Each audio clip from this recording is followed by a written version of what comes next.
नमस्कार, समाचार प्लस की खास बुलेटिन समाचार एक्सप्रेस देख रहे हैं आप। आपके साथ मैं हूं खुशबू राय। तो चलिए देखते हैं झारखंड बिहार के साथ देश और दुनिया की तमाम अहम खबरें, वो भी फटाफट।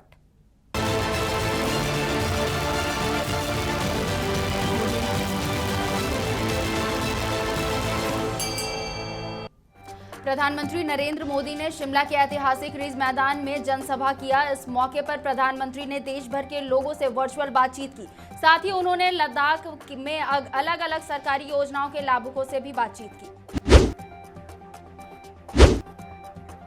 पीएम नरेंद्र मोदी ने शिमला में आयोजित गरीब कल्याण सम्मेलन कार्यक्रम के दौरान किसानों के खेत में पीएम किसान सम्मान निधि की राशि ट्रांसफर की है। बता दें कि 10 करोड़ से अधिक लाभार्थी किसान परिवार को 21,000 करोड़ रुपए से अधिक की सम्मान निधि राशि ट्रांसफर की गई है।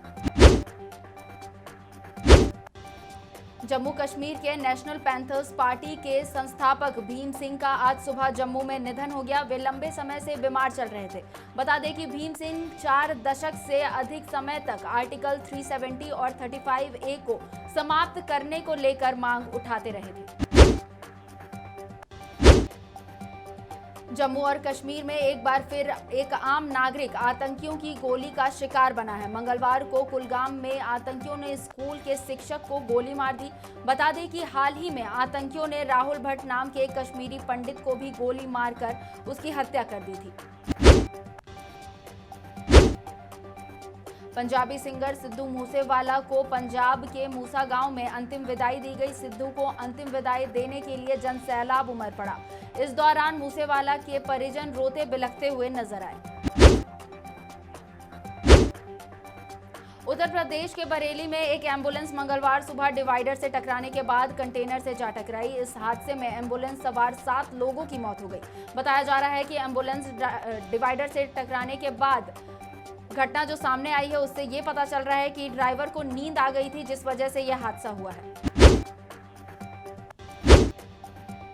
राजस्थान में पेट्रोल डीलर्स के विरोध में राज्य में 31 मई को पेट्रोल पंप से 3 घंटे के लिए बंद रहे।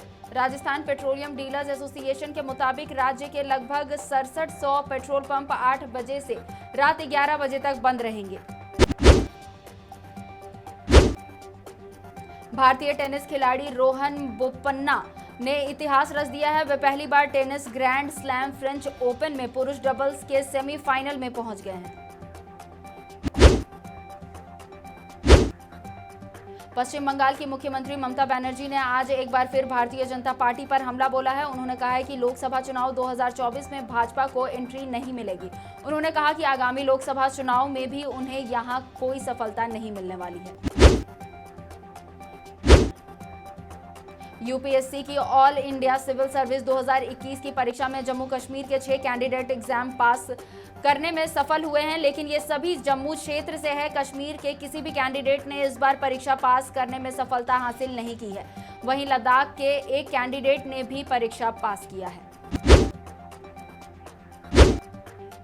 हिमाचल प्रदेश के बिलासपुर जिले की होनहार बेटी गामिनी सिंगला को ऑल इंडिया सिविल सर्विस में पूरे देश में तीसरा स्थान मिला है। बेटी की कामयाबी पर पूरा परिवार नैना देवी मंदिर पहुंचा और सभी ने जमकर भांगड़ा किया। देश भर में पिछले 24 घंटे में कोरोना के 2338 नए केसेस सामने आए हैं, जबकि 19 संक्रमितों की मौत हो गई है। वहीं देश में पॉजिटिविटी रेट 0.64% रही।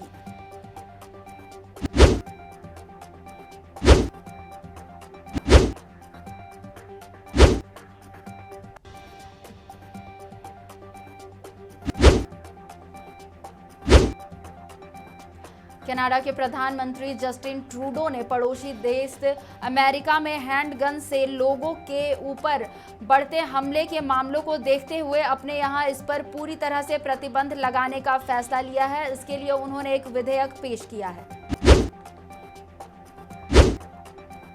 पुष्पा में दक्षयानी के किरदार में नजर आई south film actress Anusuya Bharadwaj ने पारंपरिक लुक में वट सावित्री की पूजा अर्चना करते हुए कुछ तस्वीरें शेयर की है और उन्हें इस रूप में देखकर लोग उनकी भारतीय कल्चर का सम्मान करने के लिए सराह रहे हैं और दूसरों को उनसे प्रेरणा लेने के लिए भी कह रहे हैं। ब्राजील में आई बाढ़ में मरने वालों की संख्या बढ़कर 91 हो गई है और 24 से ज्यादा लोग अब भी लापता बताए जा रहे हैं। सरकारी बयान के मुताबिक राज्य और केंद्र सरकार के सैकड़ों बचाव कर्मी 26 लापता लोगों को खोजने में जुटे हुए हैं। झारखंड सरकार के पूरे मंत्रिमंडल को ईडी पूछताछ के लिए बुला सकता है। गोड्डा सांसद निशिकांत दुबे ने ट्वीट कर यह दावा किया है। निशिकांत दुबे की माने तो ईडी माइनिंग पॉलिसी, शराब पॉलिसी, सभी विभाग के ट्रांसफर व posting policy, smart city policy और उद्योग नीति को लेकर पूछताछ करेगा। राज्यसभा चुनाव के लिए झामुमो ने अपने उम्मीदवार के नाम का ऐलान कर दिया है, जिसके बाद से कांग्रेस के विधायकों में काफी नाराजगी देखने को मिल रही है। कांग्रेस विधायकों ने इस एक तरफा निर्णय बताया है।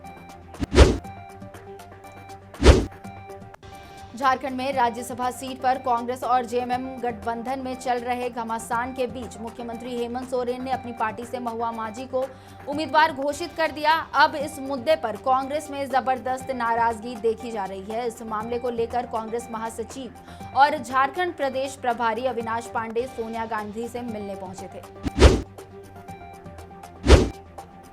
झारखंड कांग्रेस के पदाधिकारियों, विधायकों और कार्यकर्ताओं के भारी दबाव के बीच कांग्रेस प्रभारी अविनाश पांडे रांची पहुंचे और कांग्रेस भवन में वे एक एक कर पदाधिकारी और विधायक से अलग अलग बात कर रहे हैं।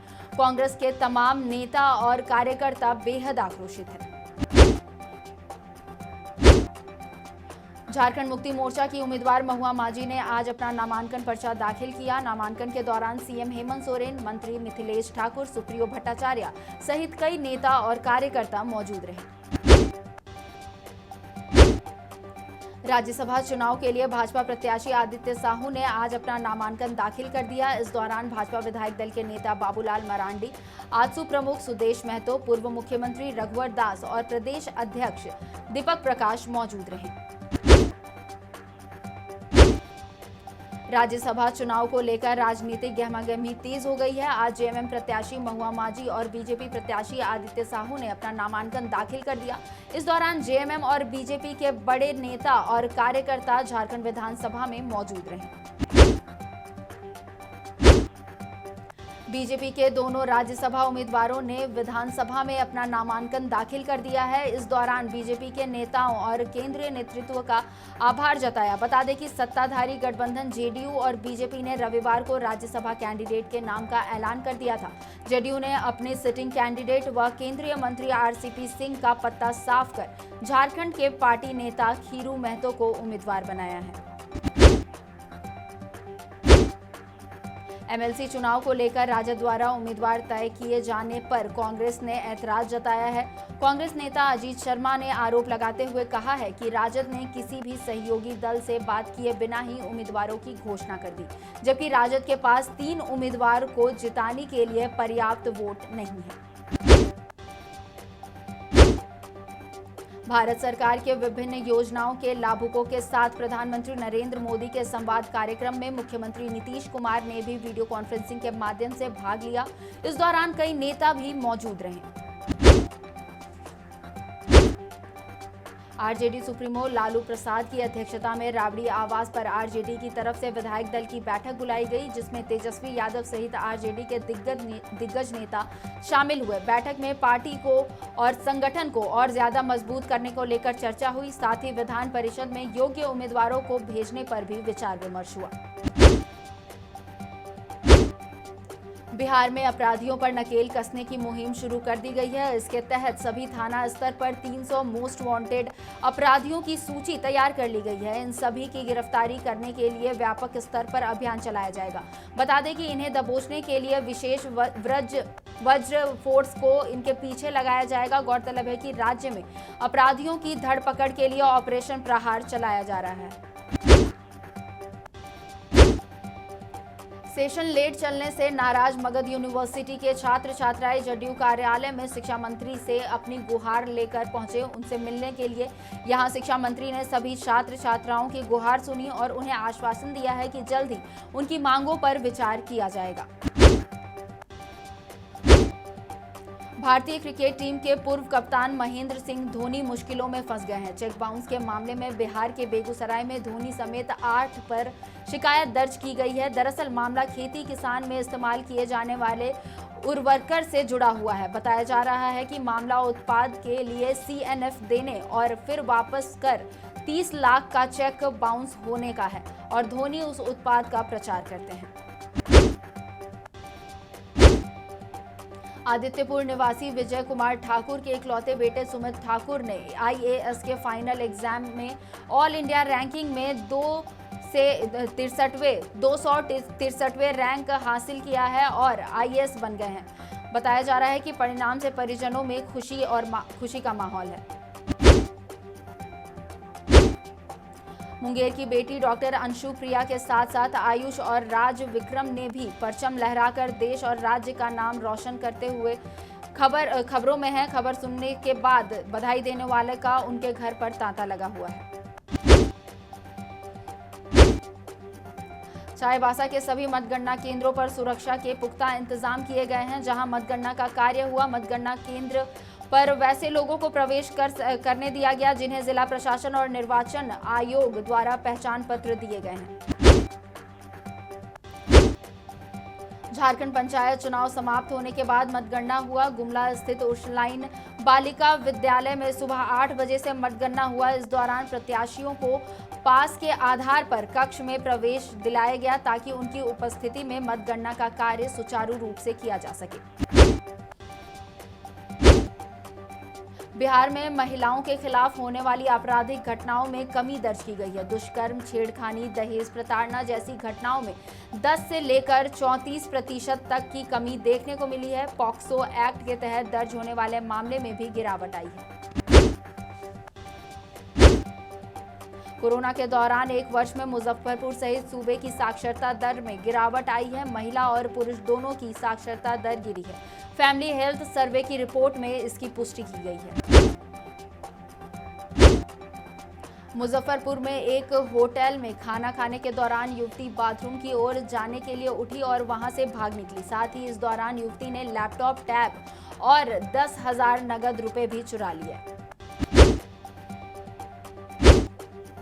दानापुर के 6 पंचायत को जोड़ने वाली पुईपा पुल को स्थानीय लोगों ने आगजनी कर जाम कर दिया। दानापुर के दियारा में हो रहे कटाव से लोगों ने परेशान होकर जमकर हंगामा किया और अधिकारी को बुलाने की मांग की। इस जाम से लोगों को कई तरह की परेशानियों का भी सामना करना पड़ा। देवघर में जिला प्रशासन अवैध खनन माफिया पर नकेल कसने में जुट गई है। इसको लेकर खनन टास्क फोर्स की एक बैठक बुलाई गई जिसमें SP, SDM सहित कई अधिकारी मौजूद रहे।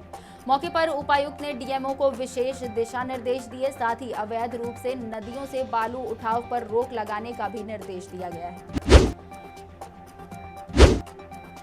धनबाद में एक महिला ने एक युवक पर शादी का लालच देकर शारीरिक संबंध बनाने का आरोप लगाया है। महिला ने पूरे मामले को लेकर SSP से मदद की गुहार लगाई है। विश्व तंबाकू दिवस पर धनबाद पारा मेडिकल कॉलेज के नर्सिंग छात्रों ने जागरूकता रैली निकाली। इस रैली का मुख्य उद्देश्य जिले को तंबाकू मुक्त बनाना था। साथ ही इस मौके पर धनबाद वासियों को नशा के प्रति जागरूक किया गया।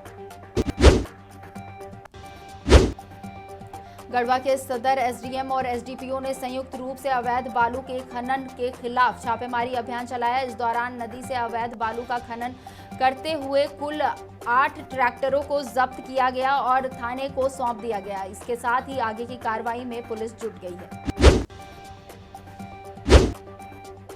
गुमला में रांची से पहुंचे ACB की टीम ने रिश्वत लेने के आरोप में गुमला DCLR को गिरफ्तार कर लिया। गिरफ्तारी के बाद नियंत्रण कक्ष में उससे पूछताछ भी की गई। इस कार्रवाई से जिला के सभी कार्यालय में हड़कंप मचा हुआ है। सरायकेला पुलिस को बड़ी कामयाबी हाथ लगी है। पुलिस ने कार्रवाई करते हुए देसी शराब भट्टी को भट्टा को नष्ट कर दिया है और प्रयुक्त सामानों को जब्त किया है। फिलहाल पुलिस आगे की कार्रवाई में जुटी हुई है। सुपौल जिले के रंजेश कुमार सिंह के घर पर जीएसटी का छापा पड़ा है। सोमवार की दोपहर जीएसटी की 3 सदस्यीय टीम रंजेश कुमार सिंह और अंकेश कुमार सिंह के घर दस्तावेज की जांच करने के लिए पहुंची थी। मुंगेर में चल रहे अवैध हथियार निर्माण कारखाना की सूचना मिलते ही पुलिस सख्ते में आ गई और छापेमारी कर भारी मात्रा में हथियार के साथ अवैध औजार भी बरामद किए हैं। इस दौरान 3 लोगों की गिरफ्तारी हुई है। फिलहाल पुलिस आगे की कार्रवाई में जुटी हुई है। दानापुर पुलिस ने देर रात हथियार चमका रहे एक युवक को गिरफ्तार कर लिया है। पुलिस को युवक के पास से एक देसी पिस्टल और गोलियां भी मिली है। फिलहाल पुलिस आगे की कार्रवाई कर रही है। खगड़िया में कुछ दबंगों ने एक व्यक्ति के साथ जमकर मारपीट की। मिली जानकारी के अनुसार व्यक्ति एक आम के बगीचे की रखवाली करता था। पुलिस के अनुसार अभी तक घायल के द्वारा कोई भी आवेदन नहीं मिला है। आवेदन प्राप्त होने के बाद जांच और दोषियों पर कार्रवाई की जाएगी। दानापुर एसपी ने संवाददाता सम्मेलन कर एक मनचले आर्मी जवान के बारे में खुलासा किया है, जो शराब में लेकर पोस्टमार्टम के लिए भेज दिया है और आगे की कार्रवाई में जुट गई है। मुंगेर में 15 वर्षीय नाबालिग की एक धारदार हथियार से गोदकर हत्या कर दी गई और शव को तालाब में फेंक दिया गया। मिली जानकारी के अनुसार नाबालिग कल से ही गायब था। घटना के बाद गांव में मातम का माहौल है और पुलिस आगे की कार्रवाई में जुट गई है। फिलहाल इस बुलेटिन में मेरे साथ इतना ही। झारखंड बिहार की तमाम बड़ी खबरों से अपडेटेड रहने के लिए आप देखते रहिए समाचार प्लस झारखंड बिहार। नमस्कार।